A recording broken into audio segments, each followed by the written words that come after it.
G'day everyone, welcome to Brushes with Beck. Today's video is a gouache painting speed video. I am painting a Pygmy Hippopotamus that I photographed at Adelaide Zoo a week or two ago. I know we are in the middle of the Draw With Me Seahorse videos. There is a part 3 coming for that, but I thought I wanted to break it up a little bit, and I did this Pygmy Hippo painting this week and I really wanted to share that with you guys, so I thought I'd pop that in here this week, and next week we will get back to the final installment of the Leafy Sea Dragon Draw With Me video. Now, just before I get into the video, I just want to say a massive thank you to all of my new followers and old followers and anybody who watches one of my videos or gives me a like. It's really appreciated. I set myself quite a number of goals when I first started my channel. I set myself an extremely conservative goal of having 100 subscribers by Christmas. Well, I'm almost at 80 subscribers and I have you guys to thank for that. And I just wanted to say a big thank you to anyone who has subscribed or watched one of my videos or any of that sort of thing, because it makes such a big difference and I do really appreciate it. So in this video, like I said, I'm painting a Pygmy Hippopotamus. I'm using Windsor Newton traditional gouache paint, so this is a water-based paint. You can re-wet it and rework it. You can layer with it, like I'm doing light over dark here, but if you have a top layer that is too wet, you will bring up the colour from down below and you can actually lift colour off, and so it can be a bit of a pain to work with if you're not very familiar with using it. I had a lot of trouble when I first started using gouache paint, and it's been quite a challenge learning this medium better. So for this painting, I didn't want to so much go into detail like I did with my previous gouache painting of the New Holland Honeyeater, but I wanted to focus a lot more on values and texture, and letting both of those things heavily imply the detail and bring out more detail and form through the values and texture being a bit more prevalent and accurate. And so that's really what I was going for here, is the photo that I took of this Pygmy Hippo. The light's on the opposite side of him, but because his skin is wet, it's sort of quite shiny over the top, and there's quite a lot of contrast in those areas, and it's really captured my attention, and I thought I just had to get it down and paint him. This Pygmy Hippo, his name is actually Obi. He lives at the Adelaide Zoo. He is 5 years old this year, I think. And if you like, I'll link to a video in the comments below from the Adelaide Zoo that they posted last year of his birthday, when they made him a Pygmy Hippopotamus appropriate birthday cake. It's a very cute little video. Obi weighs about 260 kilos, I've been told. So, you know, he's a pretty heavy little guy.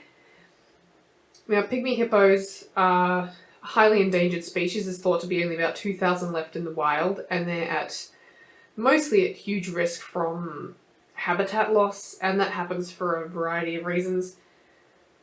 But they're much less understood than the larger, common hippopotamus, because they are largely nocturnal and they're mostly solitary for the most part, though not terribly territorial. Now, as you can see, sorry, I'm talking too much about hippos and less about the painting. For the most part, I laid in some really quick colour for the body and a few little highlights and deeper shadows, and I really wanted to keep a lot of texture there, and that's what I've done. I've done a lot of dry brushing on this painting, which is not something I've done much of before, but with gouache I find the tiniest bit of moisture on your brush and you can sort of spread things around a bit but keep texture to it. It won't be smooth, it'll be a bit more gritty, and I wanted to have some of that on here. And that's what you see over the back. I'm using, less paint on the brush, getting the paint on the brush, wiping it off mostly on a tissue, and then using it over the body of the animal to get a more reduced impact there. I'm just really trying to push the boundaries of the values, because I know for myself it's harder to really push those values, especially with coloured pencil. I find it harder, but with paint, I suppose, because I'm not as worried about it, because you can, with gouache, you can layer anything over anything, so you can put white over black and it doesn't really matter. So to really attempt at, you know, making those values go further, to make the darks darker and the lights lighter, I'm less afraid, because I can just, if I don't like it, I can paint over it again. And you'll see on the head that I use a lot of layers. Like I go in and I lay in some darker areas and some lighter areas on the face, like to sort of map out the shapes of the face. And then I go in over those areas again and again and again to really refine that and to build up the texture. And it's, like I said, it's not so much about getting in every single detail. I just really wanted to get the shapes right. And you do that by, like I said, once again, getting those values correct. So this was, I really enjoyed painting this one, and you know, I felt like I really achieved a lot with it. I felt like I got the result that I wanted from it.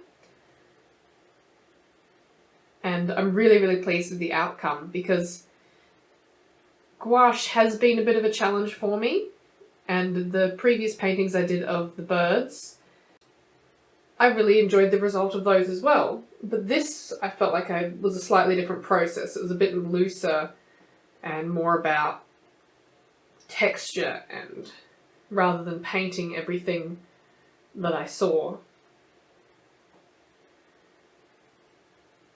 Like I said, I've just added in some more colours and layers on that face, and just building it up and up and up by layering over and over repeatedly.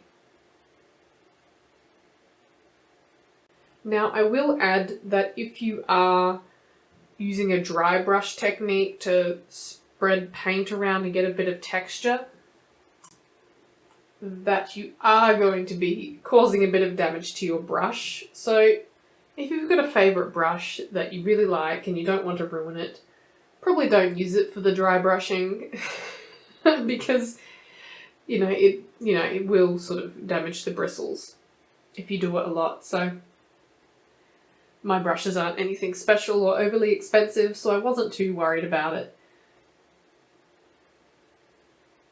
Now, as you can see, I'm putting in a bit more texture on the head of the hippo here. You know, I'm going in with sort of more dots and blotches rather than streaks like I did on the back. In the end, I feel like this made it so that the head doesn't quite match the body as much, because the body's a bit more splotchy, streaky, and the head's a bit more spotty textured. But at the same time, I really like it because it makes the head slightly more refined and more the focus of the image. And you sort of are drawn to that rather than being drawn to the entire hippo at once and not being able to focus on something like the head. So I quite liked how that worked out. And I actually painted this in 2 sessions, which is why there's possibly, more of a difference between the head and the body, because I did, the body and mapped in some loose details on the head in the first session. And then when I went back to it the next day is when I really went in and added the colour and all the texture and values to the head that you see here. So slightly different because I did work on it over 2 days, and I'm not highly practiced with gouache to be able to have a perfectly refined technique where I go in and every time everything turns out the same. But I still really like the result because, like I said, I think it draws the focus to the face a bit more, which is really where you want to be looking when you're looking at a portrait of an animal or a person, is you want to be looking at that face and be drawn to that face.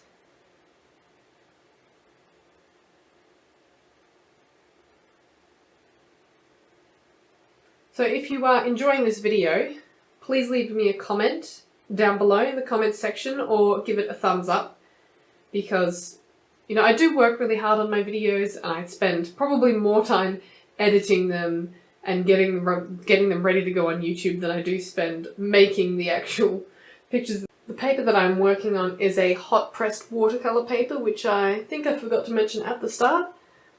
And I hope you enjoyed watching me paint this Pygmy hippopotamus and just give you a few little, and you know, talk to you a little bit about Pygmy hippos.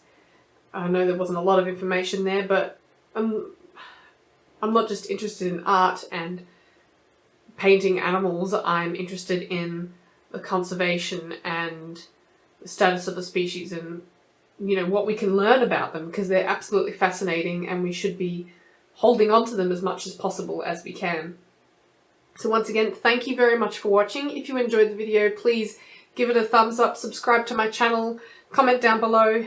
All of those things really make a huge difference for me, and I will see you next time. Bye!